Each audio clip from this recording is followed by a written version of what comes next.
I believe very much, or doubt very much, that William Shakespeare of Stratford was the author of these works, for the sole reason that there is hardly any evidence whatsoever to prove that.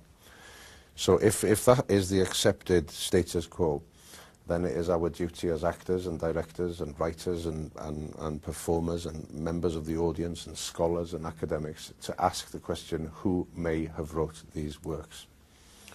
And in studying the life of the Earl of Oxford, Edward de Vere, it became very apparent to me that the author of these works would A, have to have been well-travelled, would B, have to have been certainly well-educated, a multilinguist, and C, would have had to have a real deep knowledge and understanding of the mechanisms and inner workings of a very secretive and paranoid Elizabethan court.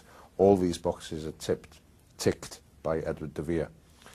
So his candidacy for me thus far is very, very convincing.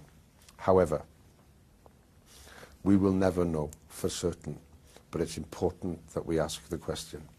Well, you know, I went to meet Roland, as did every actor, you know, and Roland gave us the script, and we read the script, and he said, which character would you kind of respond to? And, you know, I guess the obvious choice for me would have, you know, play William Shakespeare in the film, who was the actor, you know, but who's played so amazingly by Rhys Ifans. But I wanted to kind of push the boundaries a little and try something different, and I asked Roland if I could read for the Earl of Oxford, and he kind of looked a little bit concerned, and I said, no, please. And then the casting director said, no, he's really good, he does good posh. So, you know, I did a couple of screen tests for Roland, and thankfully, you know, he was courageous and convinced, and yeah, here we are.